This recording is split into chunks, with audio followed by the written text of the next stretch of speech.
The rear axle of Grace Winslow's wagon snapped clean in two just as the sun began its final surrender to the western horizon. And in that single catastrophic moment, the entire careful architecture of her new life threatened to collapse along with it. She had been traveling alone for 11 days across the Texas Panhandle, making her way from Amarillo toward the small but growing town of Ridgecrest, where a position as a schoolteacher awaited her. The year was 1878, and the land stretched in every direction with a kind of magnificent indifference, all dust and scrub brush and sky that seemed to go on forever, golden and bruised with purple at the edges where the light was dying. Grace was 24 years old, possessed of dark chestnut hair she kept pinned beneath a wide-brimmed bonnet, and eyes the precise color of the sage that dotted the hillsides around her. She was not the kind of woman who cried easily, but when she heard that terrible crack and felt the wagon lurch violently to the left, pitching her sideways across the bench seat, she came perilously close. She managed to pull the mule to a stop before the whole rig went over entirely, though the left rear wheel was now resting uselessly at a broken angle against the iron axle, and the wagon bed had tilted so steeply that several of her trunks had shifted and pressed hard against the canvas covering. Grace climbed down from the bench with careful, deliberate movements, steadying herself on the good side of the wagon, and walked around to assess the damage with the sinking certainty of someone who already knows the news is bad. It was worse than bad. The axle had sheared through at a point just below the hub, and there was no fixing it without tools she did not carry and skills she did not possess. She looked up at the sky, gauging the remaining light, and found perhaps 40 minutes before full dark would descend, and she would be standing alone in the Texas wilderness with a broken wagon, a frightened mule, and not another soul for miles in any direction. She had passed no other travelers since mid-morning. The road, if it could be called that, was little more than a pair of wheel ruts pressed into the hard caliche soil, and it curved away to the north and the south without offering any visible promise of habitation. Grace stood with her hands on her hips and breathed slowly, the way her late mother had taught her to do when fear came calling. She was practical by nature, and practicality told her that panicking would not mend an axle. She began to take stock. She had water enough for 2 days, food enough for 3, and a small pistol her brother had pressed into her hands before she departed, though she had fired it only twice in her life and both times at a tin can nailed to a fence post. She had a blanket, and she had the sense to gather wood before darkness made that impossible. She was going over the list of what she would need to survive a night alone when she heard it. Hoofbeats. Coming from the south, unhurried and steady, the sound of a horse that had been ridden a long way and was not being pushed. Grace straightened immediately and put her hand to the small pistol tucked into her coat pocket. In 1878, a lone woman on a deserted trail did not automatically assume that approaching riders meant salvation. She had heard enough stories in Amarillo about the dangers of this particular stretch of country, about the occasional desperate men who rode these empty roads looking for opportunity. She positioned herself so that the bulk of the wagon was between her and the approaching sound, and she waited. The rider came around a long, low bend in the trail and pulled his horse to a slow stop about 30 yards away, seeming to take in the situation at a single glance without pressing forward. That alone told Grace something. A man with bad intentions would not have stopped at 30 yards to assess. He would have ridden straight in. He was a tall man on a tall horse, a roan gelding with one white sock that Grace noted almost unconsciously. The man himself wore a battered brown hat with a dark sweat stain around the crown, a canvas duster that had seen considerable weather, and boots with worn heels that caught the last of the fading orange light. He appeared to be somewhere in his early 30s, broad through the shoulders in the way of men who work physically every day of their lives, with a jaw shadowed by several days of beard and eyes that, even at this distance, she could see were steady and direct. "Evening, ma'am," he called out, and his voice carried the easy, unhurried quality of the Texas landscape itself. "Looks like you've had some trouble." "The axle," Grace said, and was pleased that her own voice came out clear and steady. "It broke." The man nodded slowly, as if this was simply information he was processing rather than a crisis he was witnessing. "Mind if I come in and take a look? I'll keep my hands where you can see them." It was the right thing to say. Grace exhaled slowly and moved her hand away from the pistol, though she did not remove it from her pocket entirely. "Come ahead," she said. He walked his horse forward at an unhurried pace and dismounted in a single easy motion, looping the reins over the wagon wheel without tying them, suggesting he trusted the animal completely. He crouched down beside the broken axle, tilting his head, and Grace found herself watching his face for the verdict the way she had watched doctors' faces in hospitals, looking for the truth beneath the professional composure. "That's clean through," he said. "You'd have needed a hell of a run of luck to get another 10 feet out of it even if you'd known it was going." "I did not know," Grace said. "It gave no warning at all." He looked up at her then, and she saw that his eyes were a warm brown, the color of good leather, and that there was a small scar above his left eyebrow that looked old enough to have a story behind it. "Frederick Archer," he said, straightening and extending his hand. "I ride for the Carmichael spread about 14 miles east of here. Where were you headed?" "Ridgecrest," she said, and shook his hand. His grip was firm and brief and entirely respectful. "Grace Winslow. I am to be the new schoolteacher there." Something shifted in his expression, a quick internal calculation. "Ridgecrest is 30 miles northwest," he said, and the way he said it told her he understood what that meant for her tonight. "Yes," she said. "I know." Frederick Archer stood with his hands loose at his sides and looked at the broken wagon, then at the sky, then at the terrain around them with the methodical attention of a man who has spent his life solving problems in inhospitable country. "We're going to lose the light in 20 minutes, he said. "Maybe less. I've got some tools in my saddle bags, but nothing that'll fix an axle. You can't stay out here alone, ma'am. It isn't safe." "I was making a plan," Grace said, with just enough edge in her voice to communicate that she was not helpless. "I don't doubt it," he said, and the absence of condescension in his voice was so genuine that Grace felt some of the tension ease out of her shoulders. "What I mean is, there's a line shack about 2 miles north of here on the Carmichael property. It's dry, it's got a stove, and it's got a lock on the door. I can ride you there tonight and get word to town in the morning. They can send out a wagon with a new axle and someone who knows how to set one." Grace considered this. She considered him. She had always been a decent judge of character, or at least she had told herself that, and the verdict her instincts returned on Frederick Archer was cautiously favorable. He had stopped at a respectful distance. He had offered to show his hands. He had not looked at her the way some men looked at women traveling alone, with that particular calculating appraisal that made her skin prickle. He looked at her the way her father had looked at people, directly and without agenda. "What about my things?" she asked. "My trunks." "We can rope the trunks to the wagon so they don't go anywhere overnight," he said. "Bring what you need for the night. Your mule can be picketed near the shack." It was a sensible plan, presented without drama or pressure. Grace nodded. "All right, Mr. Archer. Thank you." The next 15 minutes were occupied with the practical work of securing the wagon trunks and unhitching the mule, who had calmed considerably once he stopped moving but who still flicked his ears with nervous energy. Frederick worked with quiet efficiency, his hands knowing the ropes and knots without needing to think about them, and he talked to the mule in a low, steady murmur that Grace found herself straining to overhear, though the words were too soft to catch. She gathered her small travel bag, her document case, and her blanket, and she did not ask for help doing it. By the time they started north, the sky had gone from orange to a deep bruised violet, and the first stars were beginning to appear above the eastern horizon.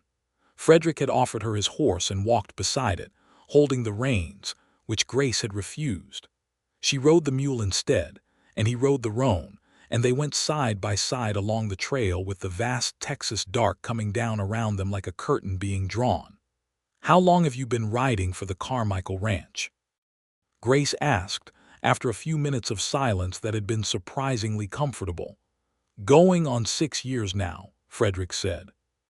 He had his hat pushed back slightly on his head, and in the growing dark she could see the clean line of his profile. "Started as a hand and worked my way up to Ramrod. Joe Carmichael is a fair man. And before that—" He was quiet for a moment, and she thought she might have asked something she should not have. But then he said, "I was in the cavalry, got out in '71. Spent a couple of years figuring out what a man does when the war is behind him and the peace doesn't quite fit." There was something in those words that was more honest than most men managed in an hour of conversation. Grace looked at him steadily. "The frontier," she said quietly. "Yes, ma'am, the frontier." He did not elaborate, and she did not push, but she noted the way he said it, with a kind of complicated acceptance that spoke of things witnessed that he had spent years deciding what to do with. The lined shack appeared out of the darkness as a low, dark shape against a slightly lighter sky, a simple structure of rough-cut timber with a pitched roof and a single window. Frederick dismounted and had the door open and a lantern lit before Grace had fully dismounted, and the warm yellow light that spilled out into the dark felt, in that moment, like the most welcoming thing she had seen in 11 days. The shack was small but clean enough. There was a pot-bellied stove, a narrow bunk with a rolled blanket on it, a table with 2 chairs, and a shelf that held a tin of coffee, some hardtack, a few cans of beans, and a battered coffee pot. The floor was hard-packed earth but swept, and there were no signs of recent animal intrusion. Frederick had the stove going within minutes, feeding small pieces of kindling with practiced patience until the wood caught, and the little room began to smell of wood smoke and warm iron. Grace set her bag on the table and looked around and felt, to her own considerable surprise, entirely at ease. "I'll sleep outside," Frederick said matter-of-factly. "Bunk's yours." "I've slept under the stars more times than I can count." "It is October, Mr. Archer," Grace said. "The nights get cold." "They do," he agreed, and seemed to find nothing else to add to that. "There are 2 chairs," Grace pointed out. He looked at her. She looked at him. Neither of them was quite sure what was being negotiated, but Grace knew that she did not want him sleeping outside in the October cold when there was a warm stove and 2 perfectly adequate chairs inside, and she said so plainly. "I appreciate the hospitality," Frederick said, with a small, careful smile that was the first real expression she had seen on his face, and it did something unexpected to the quality of the air in the small room. "Coffee, then." "Coffee," she agreed. She found half a sack of dried beans in her travel bag, and he found a small pot, and between them they produced a meal that was modest by any standard but tasted remarkably good after a long day. The coffee was strong enough to stand a spoon in, and Frederick apologized for this, in a way that suggested he had been making it this way for so long he had forgotten there was another method. Grace told him she preferred it strong, which was partially true.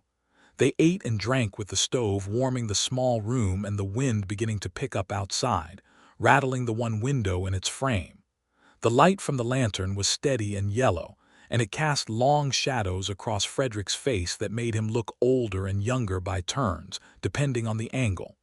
"What made you want to be a schoolteacher?" Frederick asked.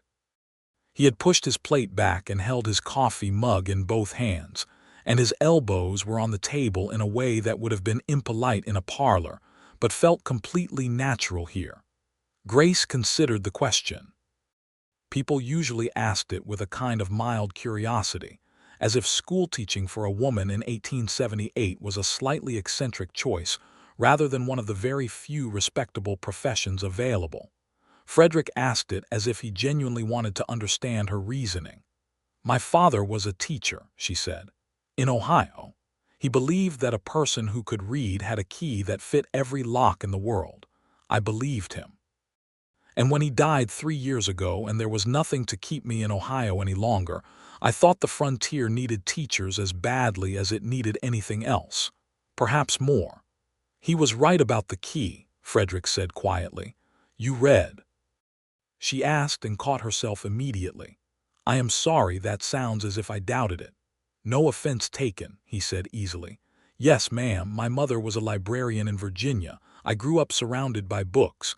It's one of the things the cavalry didn't manage to take from me. He paused. What brought you all the way to Texas? Ohio to Ridgecrest is a considerable journey. The territory advertised for teachers and promised a proper schoolhouse, which was more than the towns in Kansas were offering. And I had a cousin who had made it out here and wrote letters that made the land sound like something. Grace looked at the window, where the wind was pressing against the glass. She was right about that much. It does look like something. Frederick's mouth curved again, that small, careful smile. Dramatic country. Very, Grace agreed and smiled back at him for the first time, and the exchange of those smiles across the candle-lit table in that rough little shack was something that neither of them would later be able to explain exactly, except to say that it had the feeling of a door opening. They talked for a long time after that, longer than either of them had planned. They talked about Ohio and Virginia, about the war and what it had changed, about books and the strange way certain stories stayed with a person for years. Frederick told her about a night in New Mexico when he had ridden into a canyon at sunset, and the light on the rock walls had been so extraordinary that he had stopped and simply looked for an hour without being able to make himself move on, which was not a thing, he said, that a cavalry ramrod easily admitted to. Grace told him about the one time she had taken a boat down the Ohio River in a rainstorm and had sat at the bow with her face turned up to the sky, completely soaked, while everyone else retreated to the cabin, because something about the combination of rain and water and forward motion had felt like the exact physical sensation of hope. By the time the conversation began to slow, the wind had died to a murmur, and the stove had built up a steady heat that made the small room genuinely warm. Frederick had his hat on the table, and his hair was somewhat disordered from having removed it, dark brown with a few strands of premature gray at the temples, and he was looking at Grace with an expression that was attentive and a little wondering, as if he was still in the process of discovering something he had not expected to find on this particular road on this particular evening. Grace was aware of the expression. She was also aware, with a clarity that surprised her, that she was looking at him in a similar way. "You should sleep," Frederick said finally, and the reluctance in his voice was unmistakable. "I'll take the chair." "You cannot sleep all night in a chair," Grace said. "I've slept in worse positions," he said, "with less pleasant company." She considered arguing further and decided against it. She was tired in the good, honest way of a person who had been working hard all day, and the bunk looked more welcoming than anything she had seen since Amarillo. She took her blanket and laid it over the one on the bunk and settled herself, still mostly dressed, with her coat folded for a pillow, and Frederick put out the lantern and settled into the chair with his own blanket wrapped around his shoulders and his chin on his chest.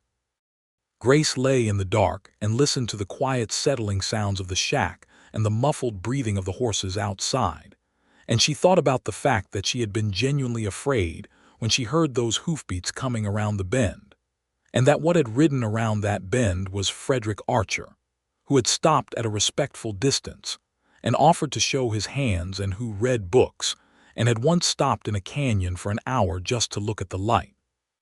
She thought she might not sleep at all, being keyed up from the day and the strangeness of the situation, but the warmth from the stove and the exhaustion of 11 days of travel conspired against wakefulness, and she was gone within minutes. She dreamed of nothing in particular, only warmth and motion, the feeling of moving towards something. Frederick, in the chair, did not sleep for a long time. He sat in the dark with his arms folded and his head tipped back, and he looked at the low ceiling and thought about the fact that in 32 years on this earth, he had been in a great many situations that required quick assessment and decisive action, and that he had never in any of those situations felt quite so strongly that he was in the exact right place at the exact right moment. It was a peculiar feeling. It sat in the center of his chest with a warm weight that he did not entirely recognize, and he turned it over and examined it from several angles, and could not find a simpler name for it than the one he suspected was accurate. By the time he finally slept, the feeling had not diminished. If anything, it had settled deeper. The morning came in on a clean, cold wind that swept the Texas sky absolutely clear, and the light that came through the shack's single window was the sharp, hard gold of an October sunrise that has no patience with ambiguity.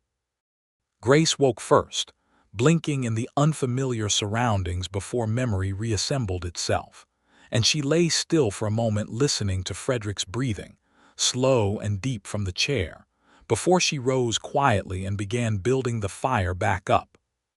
She had the stove going and the coffee pot on before he woke, and when he did, it was with a startled alertness that spoke of old habits, his hand moving toward his hip before his eyes had fully focused, and then relaxing when he took in the situation. He looked at her with his hair disordered and a deep crease from the chair back along his right cheek, and something in that unguarded early morning expression, the slight confusion of waking followed by the recognition, and then a softening that he clearly had not entirely intended, made Grace's heart do something she had not given it permission to do. "Coffee's almost ready," she said. He put both hands over his face and rubbed, then looked at her again with more composure. "You didn't have to do that. I wanted something hot," she said practically, "and I was awake." He stood and stretched with the unself-conscious ease of a man alone, then seemed to remember he was not alone, and Grace turned to attend to the coffee pot to give him a moment to pull himself together. She heard the rustle of his coat and the sound of his boots on the earth floor, and by the time she turned around he was presentable enough, hat restored, duster straightened.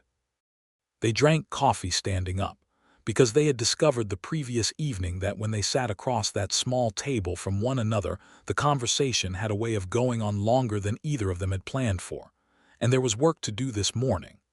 Frederick outlined the plan. He would ride to the Carmichael Ranch, where he could send a hand to Ridgecrest with word about the broken wagon and Grace's situation, and then arrange for the proper tools and a replacement axle to be brought out to the road. It would likely take most of the day, he said. She should have everything she needed in the shack. "I will be perfectly fine," Grace said, and meant it. He looked at her steadily for a moment. "I know you will," he said. "I don't doubt that at all." There was a pause that contained more words than were being spoken. "Mr. Archer," Grace said. "Frederick," he said quietly. She looked at him. The morning light was full on his face, and she could see every angle of it clearly, the weather-roughened skin, the old scar above the eyebrow, the brown eyes that were warm and direct and watching her with an attention that made her feel entirely and somewhat alarmingly seen. "Frederick," she said, and something in her own chest shifted with the speaking of his given name in that small, warm room. "Thank you for all of this." "Don't thank me yet," he said. "I haven't fixed the axle." "For stopping," she said. "For stopping at 30 yards and offering to show your hands." He was quiet for a moment, a real quietness, the kind that has weight. "Any decent man would have done the same," he said at last. "Fewer than you might think," Grace said. He took that in without argument, and the seriousness of his expression told her he understood what she was saying. He set down his coffee mug, put his hat on properly, and moved toward the door. "I'll be back before sundown," he said. "With the tools and someone who can set the axle. You have my word." "I believe you," she said simply. He paused with his hand on the door frame, and she had the very clear sense that he was going to say something else, something in addition to the practical arrangements. The moment stretched, and then he said, "The light in this country is something in the morning." "It is," Grace agreed softly. He nodded once and went out, and she heard the sounds of him saddling the roan, talking to the horse in that low, steady murmur she had noticed the evening before, and then the sound of hoofbeats going east at a steady, measured pace that did not hurry but did not idle.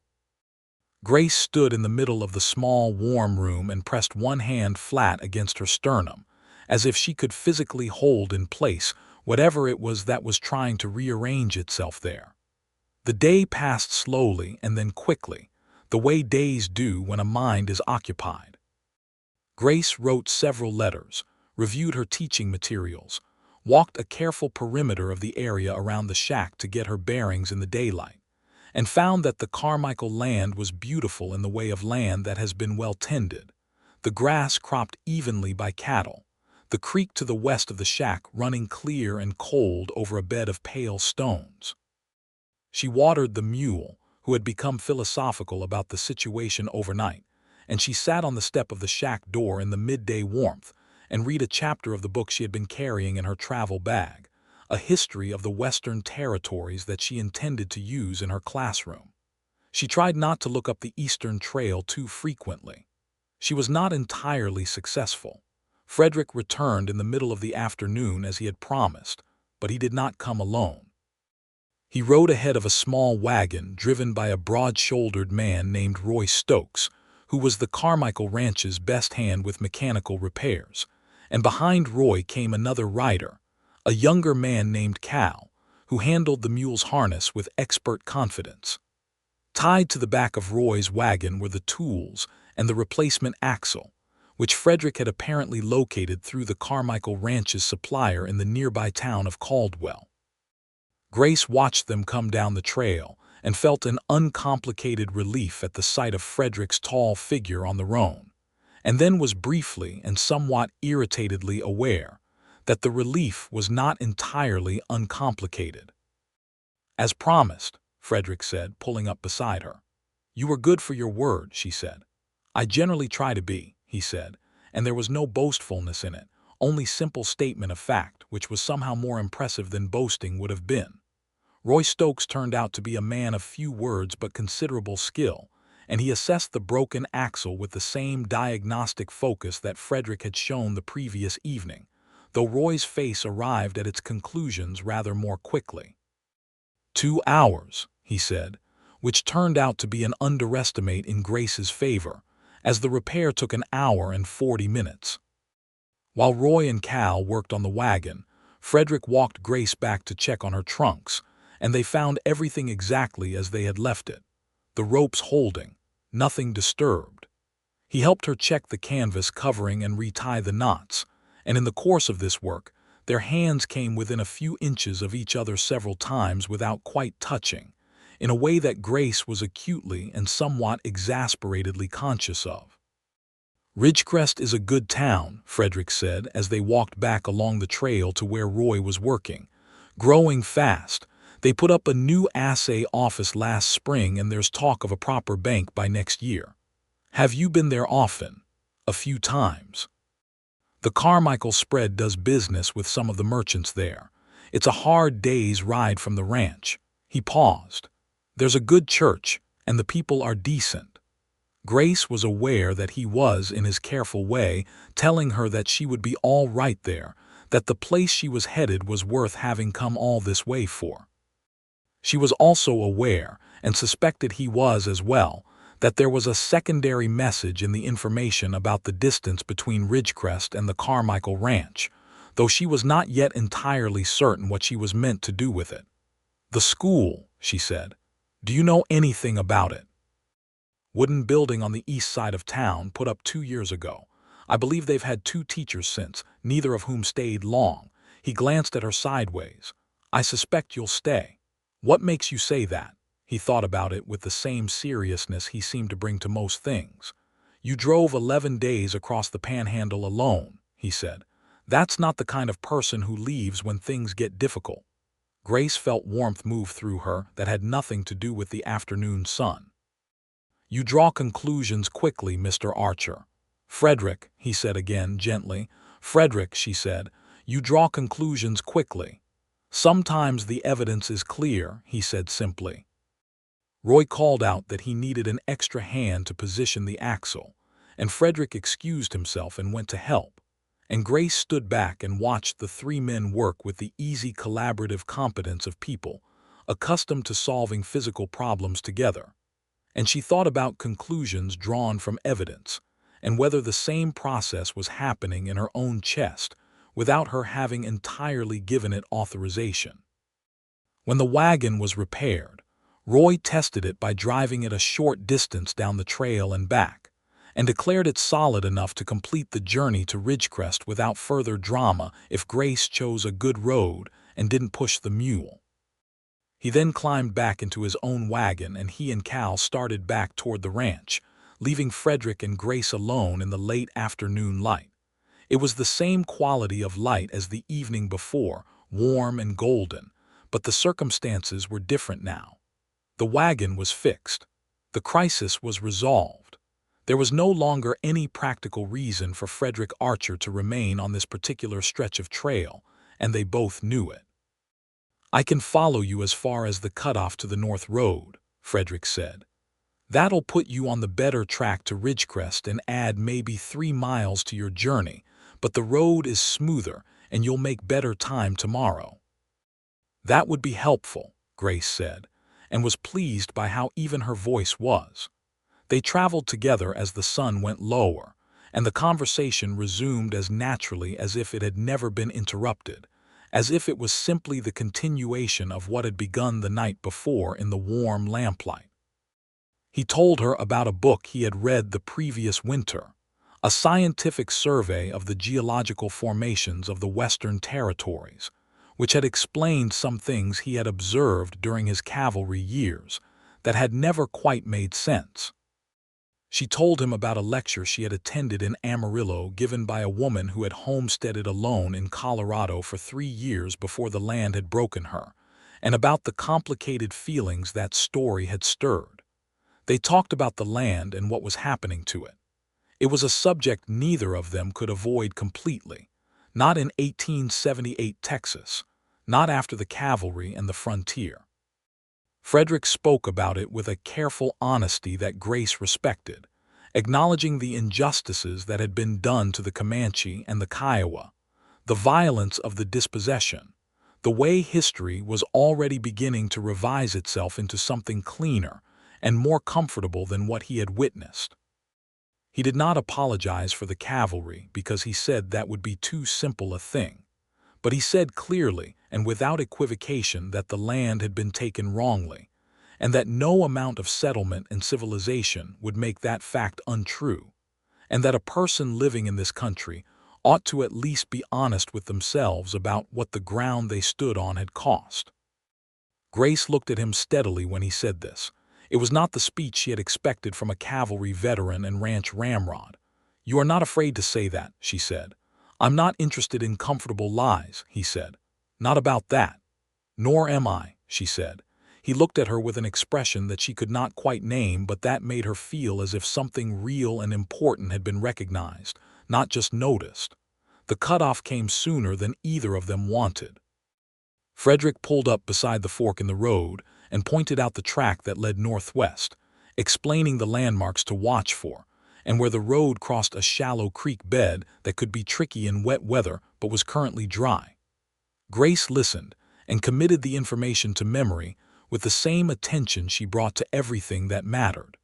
Then they were both quiet, and the quiet had an entirely different quality from the comfortable silences of the past day and a half. This was the silence of something unfinished. "Grace," Frederick said, and it was the first time he had used her given name without the preceding formal address, and the sound of it in his voice in that evening light did something definitive to the careful restraint she had been maintaining. "Yes," she said, and it was not exactly an answer to a question that had been asked, but it was a response to one that was waiting in the air between them. He took his hat off and held it by the brim, and without it his face looked younger and more open. "I will be honest with you since we've established that's the policy. Please," she said. "In 32 years I have not met a person I wanted to keep talking to the way I want to keep talking to you," he said. "I don't know quite what to do with that. You're heading to Ridgecrest and I'm employed on the Carmichael spread 14 miles east of here, and those are facts." He turned the hat in his hands. "But Ridgecrest is not an unreasonable ride on a free Sunday, and I have free Sundays." Grace sat very still on the wagon bench and looked at him in the low golden light and felt something settle in her with the finality of an axle clicking into its housing. "I will be in Ridgecrest," she said carefully, "for a considerable time. I intend to stay." "So you said," he agreed, and there was the beginning of that careful smile. Sunday, she said, would be a reasonable day to call. The smile completed itself, and it was different from the careful partial version she had seen the evening before. It was a real smile, the kind that reached the eyes and made the scar above his eyebrow shift with the movement of his face, and it was the most singularly attractive thing Grace had seen in a long time, possibly ever. "Sunday," he said. She picked up the reins and turned the mule northwest. She made it perhaps 20 yards before she stopped and looked back, and he was still there watching her go, hat still in hand, and she found herself wondering what a person was supposed to do with a feeling this large when they were still in the middle of an empty road with 30 miles between them and the next town. She lifted one hand in farewell. He put his hat back on and touched the brim, and she turned forward and drove on, and the sound of his hoofbeats going east eventually faded behind her into the vast quiet of the Texas evening. She arrived in Ridgecrest 2 days later, having made camp one more night on the road, and the town received her with the practical warmth of a community that needed what she had to offer. The schoolhouse was exactly as Frederick had described, a wooden building on the east side of town, with 2 windows on each side and a small iron bell above the door. The boarding house where she had arranged to stay was run by a woman named Clara Hennessy, who was 60 years old and had been in Texas since before the war, and who took one look at Grace's face when she arrived and said, "You had an interesting journey, I think." "Eventful," Grace said Clara Hennessy, in the way of a woman who has seen considerable life and knows the difference between the word a person uses and the thing they mean. The first week in Ridgecrest was consumed entirely with the business of establishing herself. She met the town's mayor, a florid, cheerful man named Harold Birch, who welcomed her with the enthusiasm of someone who had been searching for a teacher for 8 months. She met the families whose children would be in her classroom, mostly homesteading families with weathered faces and calloused hands, and children who ranged from eager to wary, as children everywhere do. She spent 3 days organizing the schoolroom, arranging the desks, cataloging the books, writing the first week's curriculum. She did not think constantly about Frederick Archer. She thought about him frequently, which was a more honest accounting. On Thursday, she sent a letter to the Carmichael Ranch by way of one of the freight riders who made regular runs east from Ridgecrest. It was a brief letter, informative rather than effusive, telling him that she had arrived safely and that the schoolhouse was in better condition than she had feared, and that she had confirmed there was indeed a church on the north end of town with a morning service on Sundays. She signed it Grace Winslow and reread it twice and decided it said what it was meant to say. She received a reply on Saturday by the same freight rider, who produced it from his coat pocket with the incurious competence of a man who delivers messages without reading them. Frederick's handwriting was neat and somewhat cramped, as if he had learned it from a man who valued precision. The letter said that he was glad she had arrived safely, and that the Carmichael herd had been moved to winter pasture without major incident, and that he would be in Ridgecrest the following morning, and hoped she might be willing to take a walk after the church service if the weather was agreeable. Grace read it twice. Then she told Clara Hennessy she would need her second-best dress pressed. Clara Hennessy said again, with a slightly different inflection. The morning came cold and perfectly clear, with a sky the color of pale winter blue that seemed to go up forever, and the church smelled of pine wood and candle wax and the combined wool of 40 people who had ridden or walked to get there. Grace took a seat near the middle and told herself she was not watching the door. She was watching the door. He came in at 5 minutes before the service began, still in his duster but with a clean shirt underneath it that he had clearly made an effort about, and he took off his hat the moment he came through the door, and his eyes found her almost immediately, which told her his had been doing the same thing hers had been doing. He settled into the pew beside her with a quiet good morning, and she said good morning back, and neither of them said anything else for a while because the minister had begun, and they were both attempting to demonstrate that they were people of adequate social comportment who could sit next to each other in church without creating a scene. The sermon was about patience, which Grace later thought was either entirely coincidental or an act of divine editorial comment. Afterward, in the cold, bright air of the churchyard, with other families milling around them and children running in circles, and the general pleasant chaos of a Sunday morning gathering, Grace introduced Frederick to Clara Hennessy, who shook his hand and looked at him for exactly 3 seconds before deciding something and softening considerably. She introduced him to Harold Birch, who pumped his hand enthusiastically and asked about the Carmichael cattle situation with the interest of a man who tracked the economic pulse of the region. She introduced him to the Garza family, whose 5 children would be in her classroom the following week, and Frederick crouched down to talk to the youngest, a girl of about 6 who was suspicious of strangers, and he talked to her in the same low, steady way he talked to horses, and the child was won over within 2 minutes, which Grace watched with an attention she did not quite know what to do with.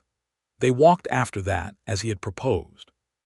The town of Ridgecrest was not large enough to provide an extensive walking circuit, but they made the best of what was available, going north along the main street and then along the creek path that ran at the edge of town, past the new assay office and the general store with its stacked barrels on the porch, and eventually out onto the open ground at the edge of town where the land resumed its vast unhurried business of being the Texas Panhandle.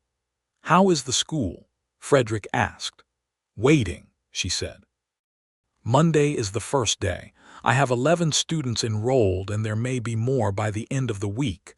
Nervous, she considered the question honestly. "No," she said. "I know what I'm doing in a classroom. It's the one place where I am entirely certain of myself." "What is the other place?" She looked at him. "I haven't found it yet," she said carefully. He held her gaze for a moment. "I think you might," he said, equally careful.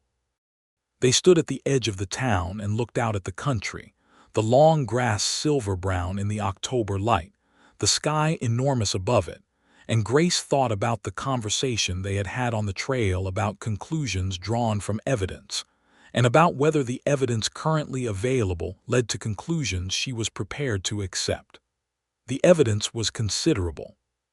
Frederick Archer was 32 years old and had been riding hard country for a long time, and there was a quality in him that Grace had been trying to name since the first evening in the shack and had finally found the word for: steadiness. Not the steadiness of someone who had never been shaken, which would have been a kind of blankness, but the steadiness of someone who had been shaken considerably and had found their footing again and knew now where the footing was. It was, she thought, the rarest thing. And it was the thing she had been looking for, though she had not quite articulated it to herself before now. "I should tell you something," she said. He turned to look at her with that direct, warm attention. "I did not come to Texas thinking about anything other than the school," she said. "That was the entire plan, the school and the work in building something that was entirely my own. I want you to know that." "I understand," he said. "And I also want you to know," she continued, "that I am not a person who makes decisions lightly or changes plans without good reason." "No," he agreed.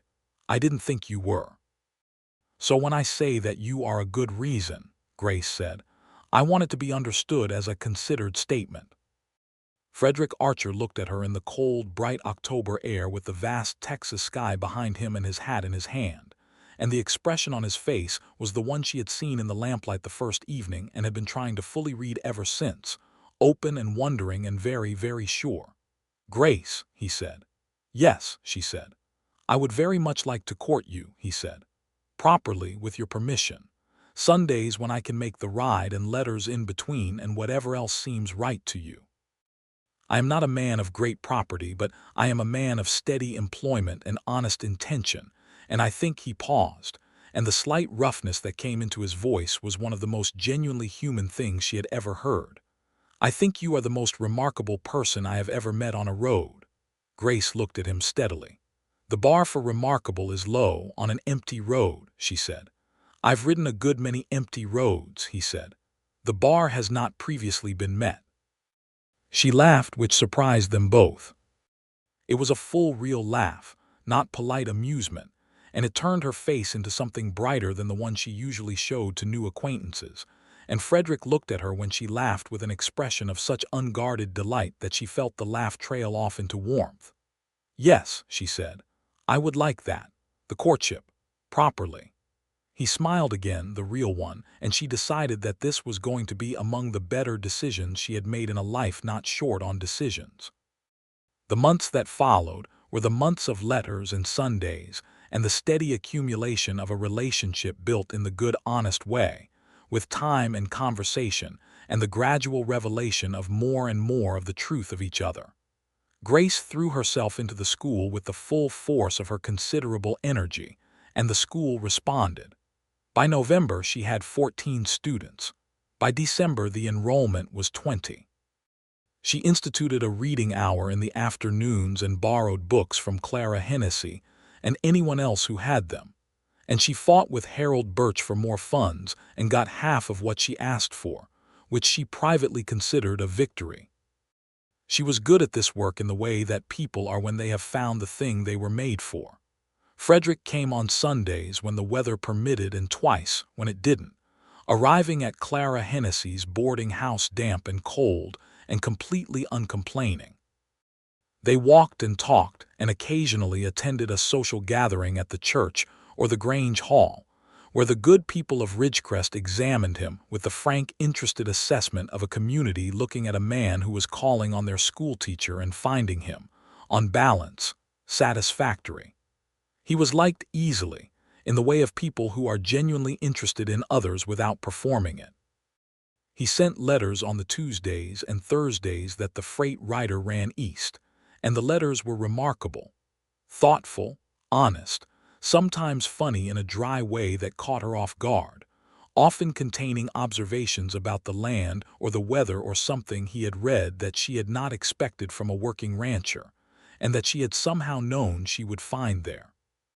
She wrote back at equal length and with equal honesty, telling him about her days and her students, and the arguments she had with Harold Birch, and the particular satisfaction of watching a child, who had arrived unable to reach for a book of their own volition.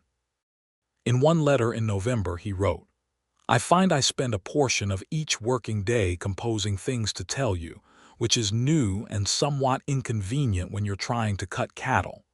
She read that twice, and then pressed the letter flat in the pages of her favorite book, where she kept the ones that needed keeping. In December, he told her about his family. His mother was still living in Virginia, a small, determined woman who had kept the family together through hard years after his father died, and who had, he said, the same quality of radical practicality combined with genuine warmth that he had only otherwise encountered in one person. Grace read this paragraph several times and felt her face grow warm in a way that had nothing to do with the stove. He had 2 sisters, both married, one in Richmond and one in Tennessee.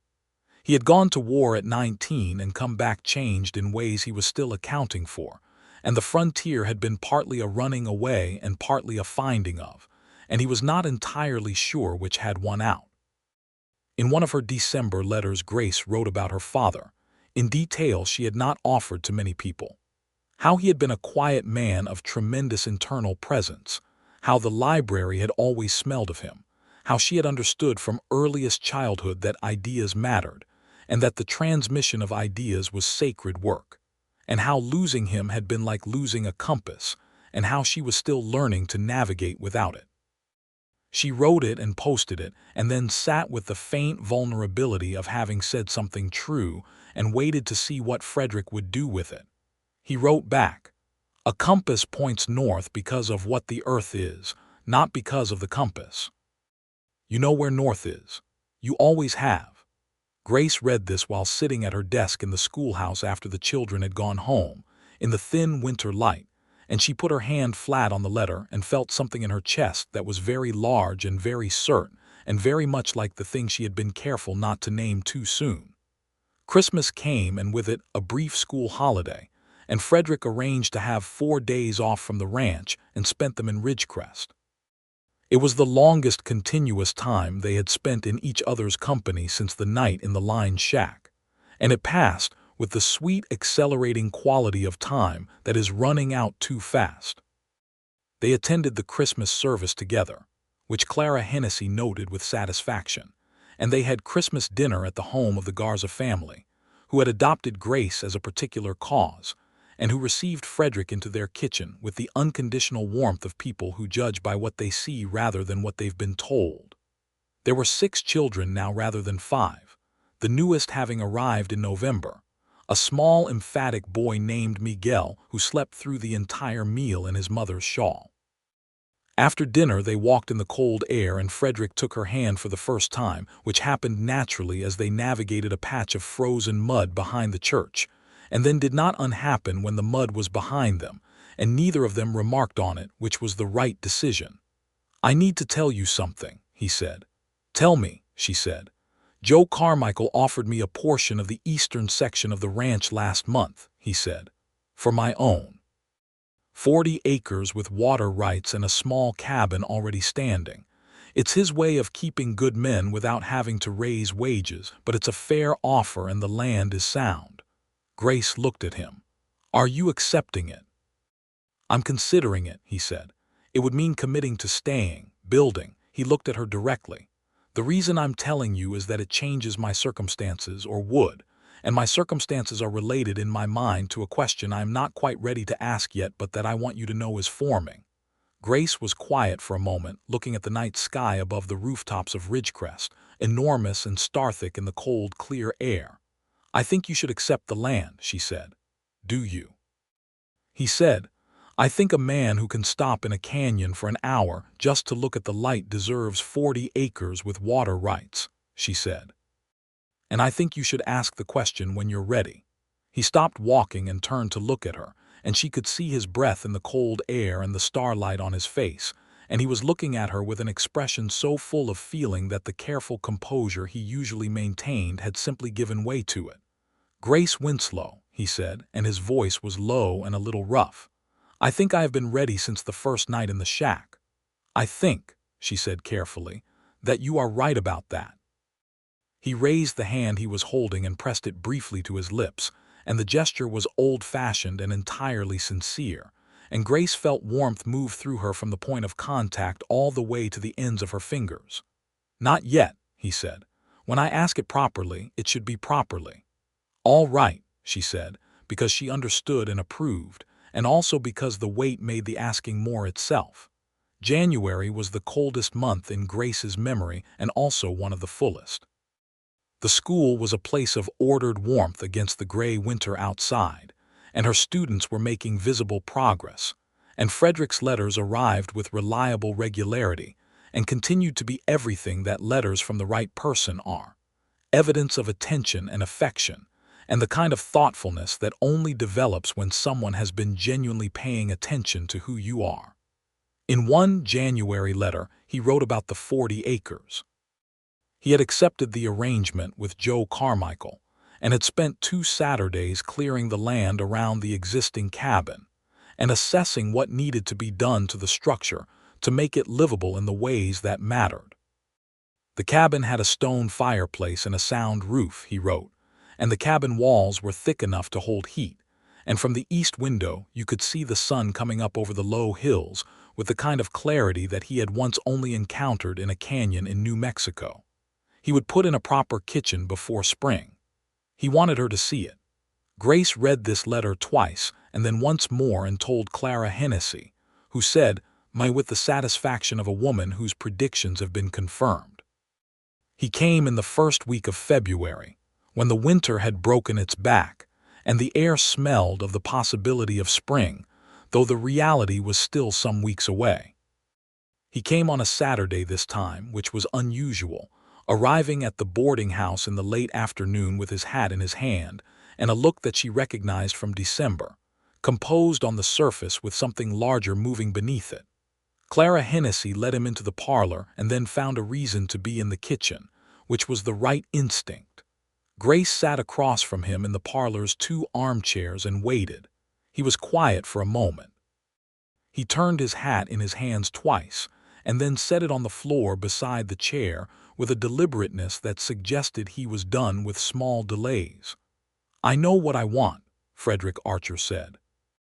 "I have known it with increasing clarity since a particular October evening on a particular empty road. I want to marry you. I want to build a life with you on that 40 acres, and I want to watch you teach this town's children for as many years as they'll have you. And I want to talk to you every day for the rest of my life about everything and nothing, the way we started the night your axle broke." He held her gaze steadily, and his hands were still and his voice was level. "Grace Winslow, will you marry me?" The parlor was very quiet. A log shifted in the stove. Outside, the main street of Ridgecrest carried on its Saturday business with the cheerful indifference of public life to private moments. "Yes," Grace said, and the word came out clear and certain, and without a single qualification, because she had been carrying the certainty of it for months, and it was a relief to finally put it down somewhere solid. Frederick exhaled slowly, and the smile that came was the largest she had seen, something that broke through all the composure and restraint and was simply, unqualifiedly joy. He reached into his coat pocket and produced a ring that he had bought in the town of Caldwell, a simple gold band with a small clear stone that caught the light of the parlor lamp and returned it warmly, and he rose from his chair and came to kneel before hers, and Grace felt the impractical but entirely accurate feeling that she was exactly where she was supposed to be. He put the ring on her finger, and it fit as if it had been made for her, which he later admitted he had worried about considerably, having had to estimate by observation rather than measurement.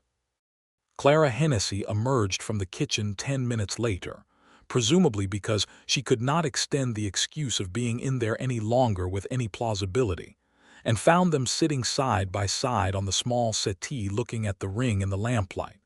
And she said, "Well," with the full-throated satisfaction of a woman who has been rooting for an outcome and seen it arrive. They were married in Ridgecrest in April of 1879, on a morning when the prairie was beginning its tentative spring, and the wildflowers were coming up along the creek path in yellows and pale purples. The church was full, because Grace had been in Ridgecrest only 6 months but had already made the kind of impression that fills a church, and the Carmichael Ranch contingent rode in from the east as a body, Roy Stokes and Cal and half a dozen other hands in various stages of formal dress, because Frederick had been with them long enough to be the kind of man whose wedding required their presence. Joe Carmichael himself came, a large, weathered man of 55 who shook Grace's hand with both of his and said, "I've been hoping this particular ramrod would find some sense," which was the warmest thing he said all day, and which Frederick appeared to accept as an extravagant compliment from a man of Carmichael's emotional vocabulary.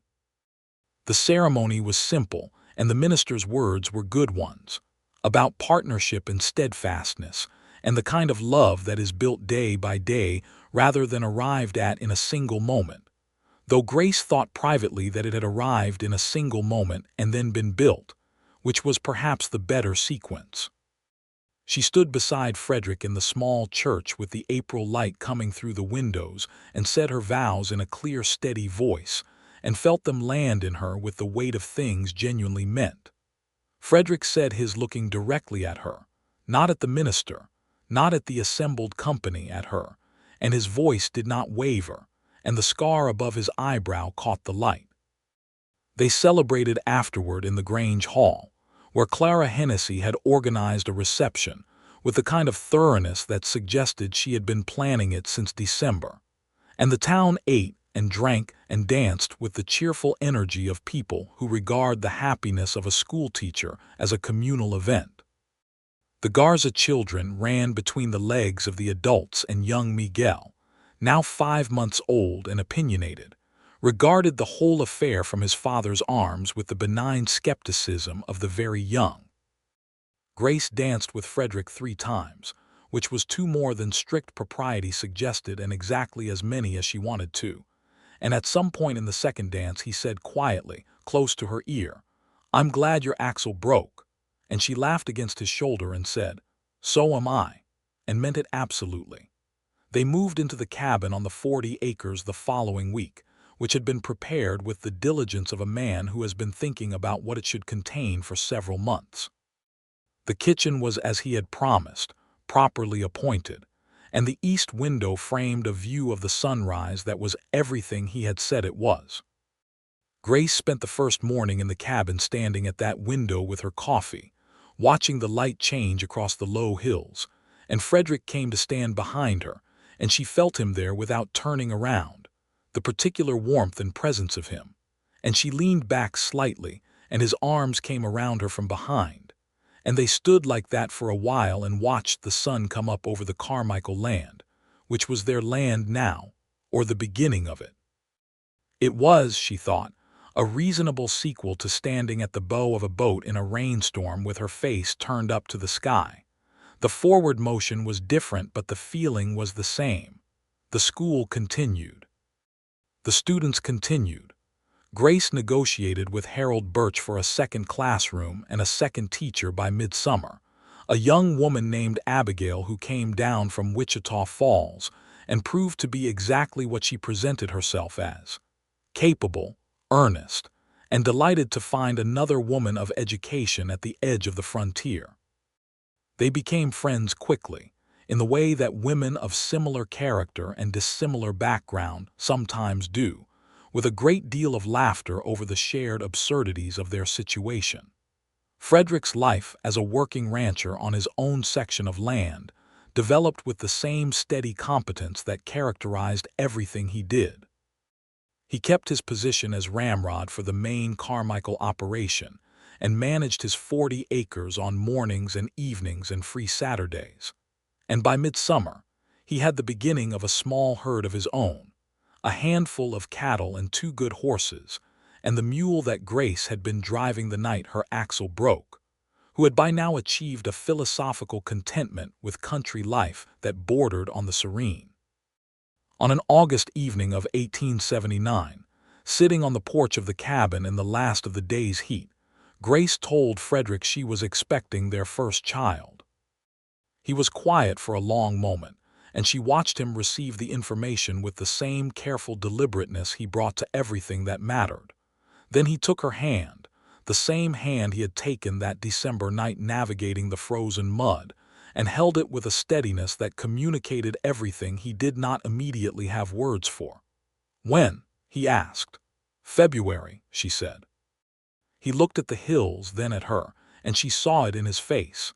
The same expression from the first evening in the lamplight and the December night under the stars, and the day he put the ring on her finger, open and wondering and very, very sure.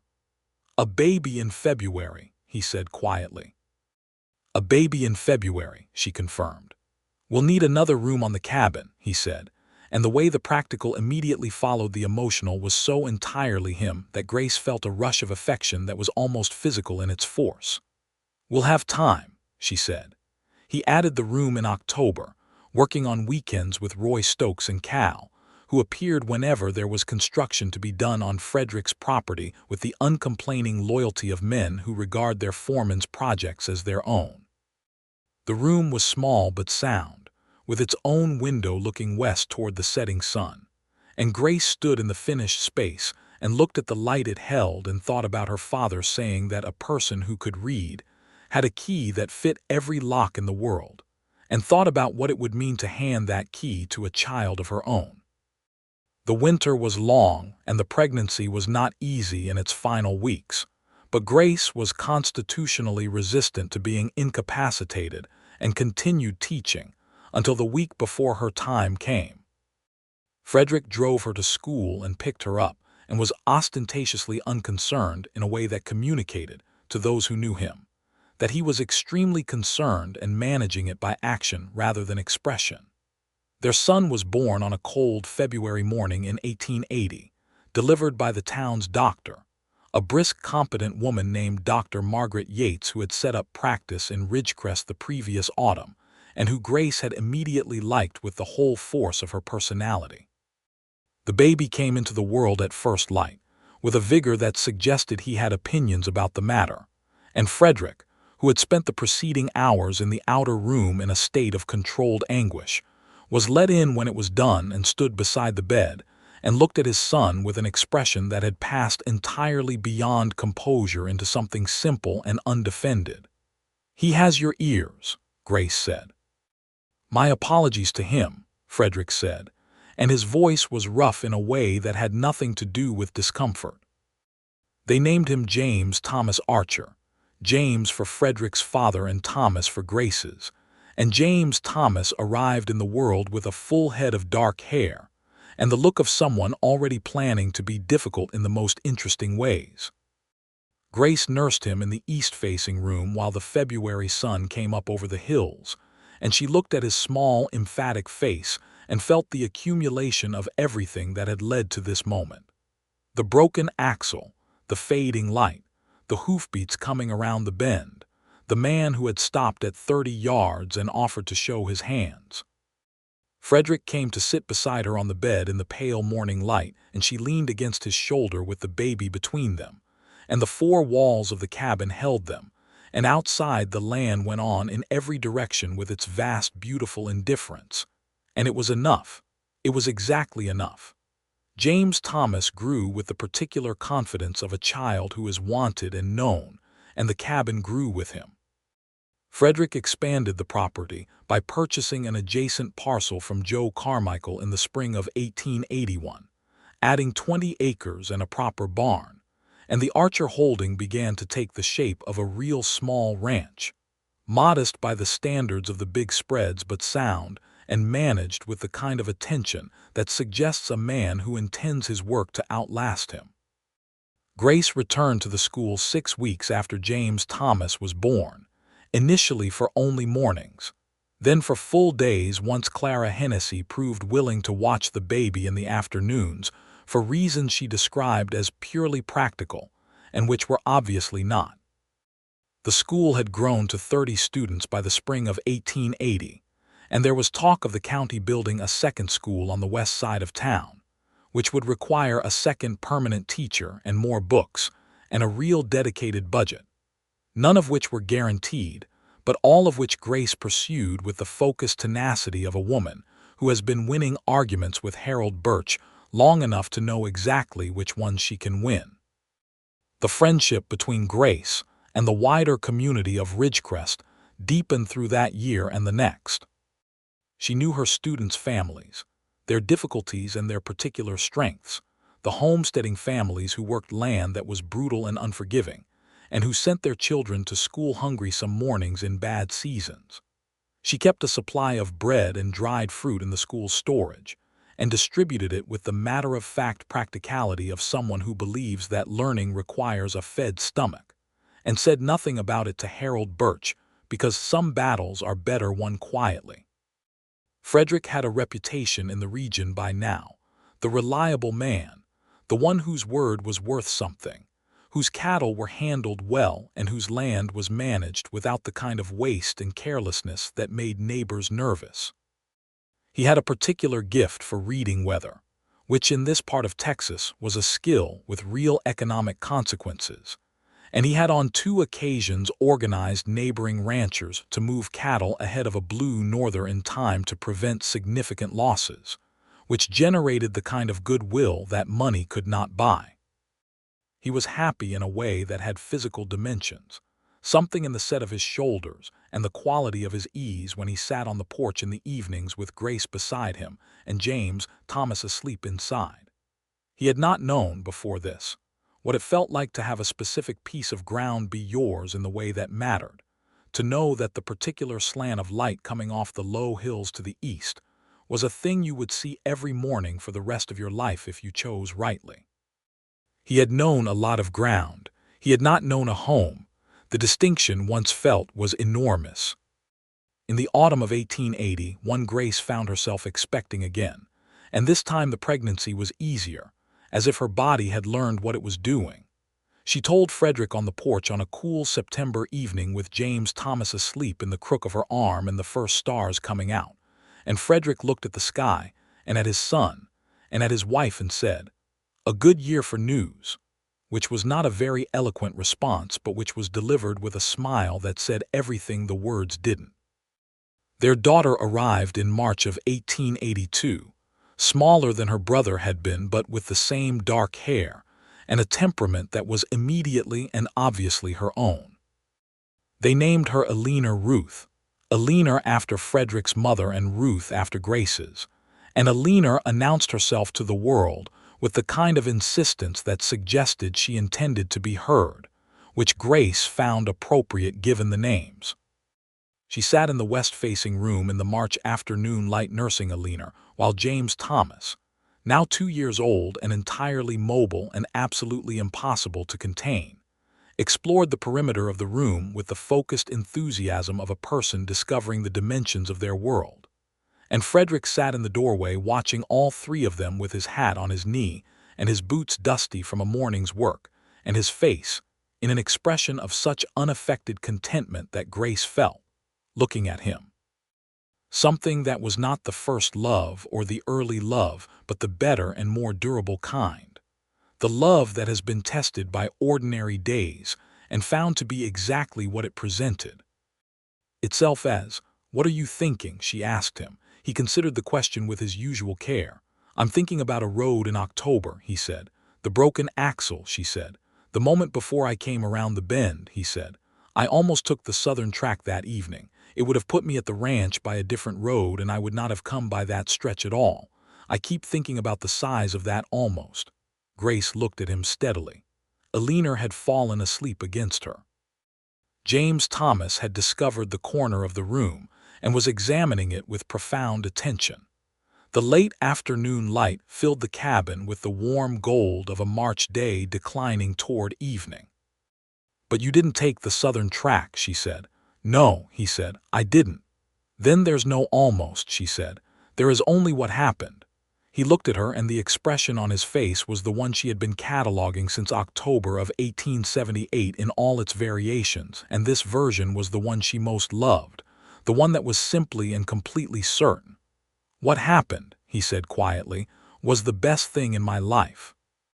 Grace shifted Alina gently against her shoulder and held out her free hand, and Frederick came forward and took it, and James Thomas abandoned his investigation of the corner and climbed with determined inelegance onto his father's knee, and the four of them occupied the small, warm room while the Texas sun went down in spectacular unconcern outside the west window, painting the sky in the particular extravagant palette of the panhandle at dusk.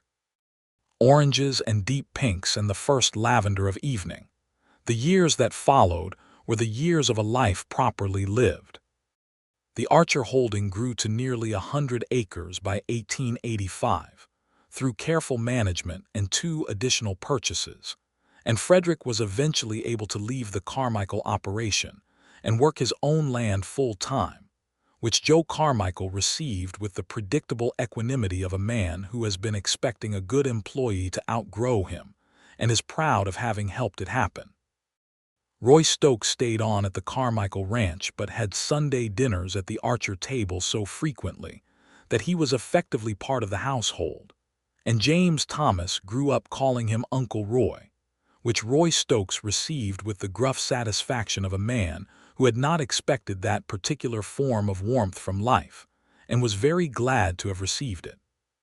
Grace taught in Ridgecrest for 12 years, and in that time she taught 2 generations of children in some families, watched former students grow to young adults and come back to introduce their own children, and built the school from a single room to the 2-building campus that Harold Birch finally funded in 1883, after which she graciously refrained from saying, "I told you so," and instead invited him to the dedication ceremony and thanked him in her speech, which she thought was very good of her, and which Frederick agreed was masterful diplomacy. The injustices of the frontier were things Grace and Frederick did not look away from as the years passed. They watched as the land around them, so recently Comanche and Kiowa country, was settled with increasing density, and they held the knowledge of that history as a serious thing rather than a convenient background to their own story. Grace taught it to her students honestly, which occasionally brought complaints from parents and which she addressed without backing down, because her father had said a person who could read had a key to every lock, and she believed that the lock of history required the same honest key as any other. Frederick made a point of fair dealing with every man and woman he encountered regardless of origin, which in the complex social atmosphere of 1880s Texas was not always the easiest path, and which he took anyway because he was not a man of easy paths. In 1886, when James Thomas was 6 years old, he came home from school one afternoon with the grave, serious expression of a child who has been thinking about something all day and said to his father, "Papa, who was here before us?" Frederick sat down at the kitchen table and answered the question honestly, fully, and for a long time. Grace, who was in the next room and could hear every word, did not interrupt but sat quietly with Eleanor asleep against her shoulder, and listened to her husband explain to their son the weight of where they were standing. And she felt the love that she had been building with Frederick Archer for 8 years move through her, with the particular force of love confirmed by evidence. Their third child, a boy they named Henry William, arrived in 1887, red-faced and furious at the situation in a way that turned out to be temporary, because Henry proved to be the most even-tempered of their children, placid and good-natured and possessed of a humor that developed early and revealed itself gradually, like a slow sunrise. He had Frederick's eyes and Grace's stubbornness, which was perhaps the ideal combination and perhaps a significant challenge, depending on the day. By 1890, Ridgecrest had a proper bank, a second general store, a small newspaper called the Ridgecrest Record that reviewed Grace's school productions with the cultural seriousness of a metropolitan publication, and a population approaching 800, which felt like the beginning of something permanent rather than the improvised settlement it had been when Grace arrived. The country was changing around them with the speed that characterized the final decades of the frontier, and they watched it change from the porch of their cabin, which had become a proper house by stages, each addition built with the same care as the first.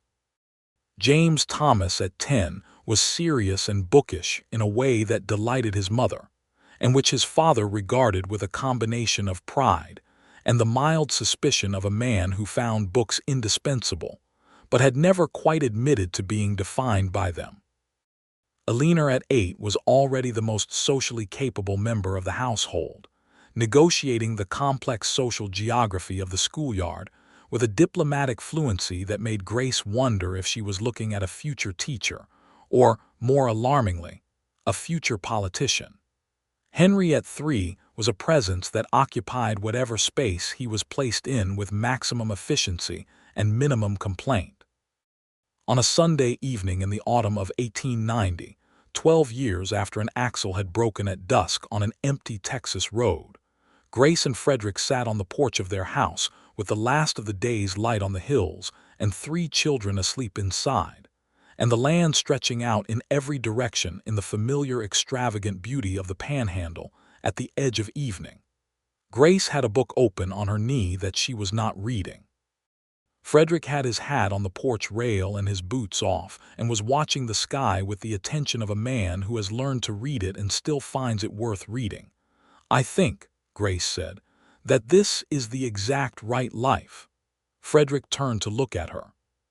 He was 44 now, the gray more pronounced at his temples and a few more lines at the corners of his eyes, and he looked to Grace, as he always had, like the person who had come around the bend at exactly the right moment. "I agree," he said, "all of it.